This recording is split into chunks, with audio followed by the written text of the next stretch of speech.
Eu acho que a melhor notícia de hoje é uma notícia que mostra que o Brasil está numa situação de, eu diria assim, tecnicamente de pleno emprego, porque a taxa de 6,2% de desemprego num país como o Brasil, ela equivale à taxa de pleno emprego. Isso é muito importante, porque nós estamos provando, primeiro, que o Brasil pode crescer a 7,5%, tem inflação sob controle na faixa dos 4%, dentro da faixa da meta da taxa de inflação, que varia, né?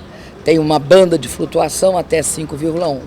Então, é compatível crescimento com inflação baixa e emprego alto. Essa é a grande novidade que o Brasil está experimentando neste ano de 2010 de uma forma de recorde. Agora, eu pretendo, e acho que esse caminho nós abrimos, dar continuidade a essa política que assegura altas taxas de crescimento, a indústria crescendo, o serviço crescendo, o comércio varejista crescendo, porque o poder de consumo da população aumentou. Quem antes não podia comprar geladeira, hoje pode. Quem não podia comprar fogão, hoje pode. Quem não podia comprar carro, hoje pode. Quem não tinha acesso à casa própria, hoje tem. Por isso, a renda média do brasileiro chegar a quase R$ 1.500, R$ 1.499 para ser precisa, é também um momento importante, porque necessariamente a economia é movida a isso, a consumo e a investimento. E nós estamos numa fase que nós temos condições de, dando continuidade às políticas que nós desenvolvemos até aqui, manter isto. Emprego, renda crescendo, poder de compra no bolso do trabalhador, do povo brasileiro e, sobretudo, uma melhoria substancial nos padrões de consumo, que reflete melhoria no padrão de vida. Candidato, a senhora considera que aquele episódio do Rio de Janeiro com o Serra Capoeira foi uma armação da campanha dele? Porque hoje o episódio parecido com o Curitiba. Olha, eu não sou o Rojas para ficar fazendo firula com isso. Hoje eu quase levei uma bomba, né, sabe aquelas bexigas de água? Quase levei uma bexiga de água, não levei, porque ao contrário do Rojas, eu esquivei meio. E uma daquelas cabos que segura as bandeiras, também um avulso, me acertou a mão. Eu acredito que essa campanha não pode se pautar por níveis de agressão, nem por tentativa de criar factoide.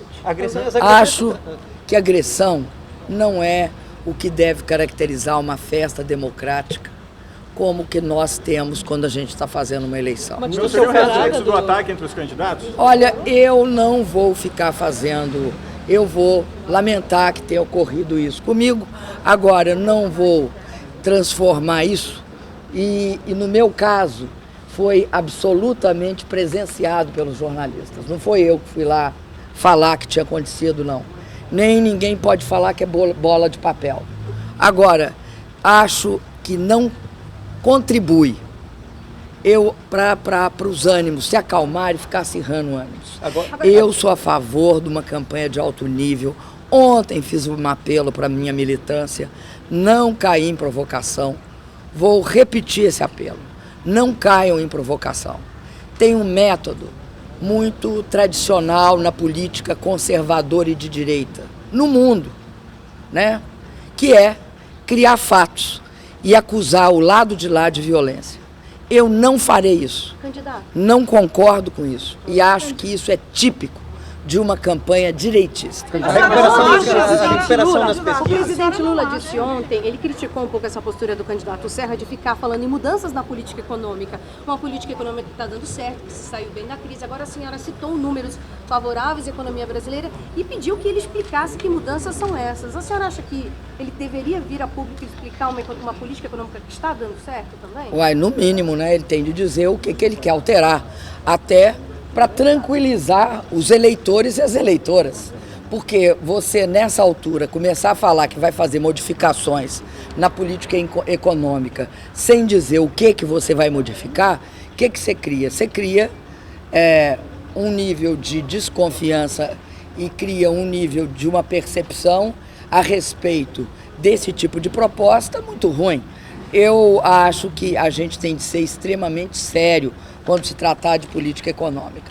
Nós temos sempre de dizer como que nós vemos o dia de amanhã. Por quê? Nós estamos fazendo uma política econômica que deu certo, os números demonstram isso, e ao contrário da política econômica do governo Fernando Henrique Cardoso, que se caracterizou por taxas de inflação alta, eles venderam 100 bilhões do patrimônio público. A dívida pública cresceu de 30% para 60% do produto interno bruto. Então eu pergunto, que gestão financeira é essa? Que você vende o patrimônio do país e aumenta a dívida? É justamente o contrário. O telespectador, o ouvinte, o leitor pode se perguntar, veja bem, se eu vender um patrimônio, o indivíduo, a pessoa ela vende um carro, a sua casa, ela faz isso. Se ela fizer isso para reduzir a dívida tem de diminuir. Se a dívida aumentar, tem algo muito estranho na gestão econômica, pois a gestão econômica da época do Fernando Henrique se caracterizou por isso. Privatiza, nós não privatizamos. A minha é baseada nos pilares que nós adotamos nesse governo. Queda do endividamento público, queda progressiva do endividamento público. Dessa forma, nós vamos caminhar para padrão de juros internacionais. Por quê? Porque nós reduzimos a dívida de 60 para o patamar dos 40, 42, 41.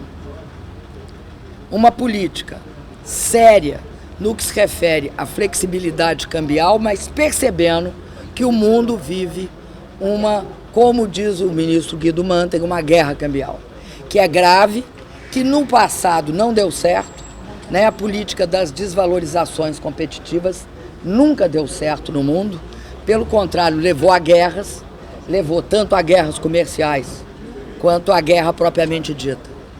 E também nós achamos que o Brasil tem de fato de se proteger contra essa guerra comercial, se proteger de políticas de dumping, tem de ter uma política anti-dumping, e ao mesmo tempo a gente acredita que a gente tem de manter a inflação estritamente sob controle.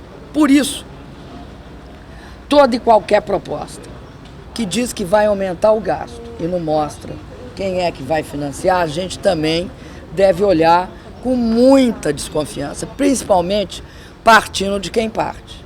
Por quê? O governo tucano, tanto quando eles foram governo no Brasil, quando eles foram governo no estado de São Paulo, se caracterizou por uma política de arrojo salarial.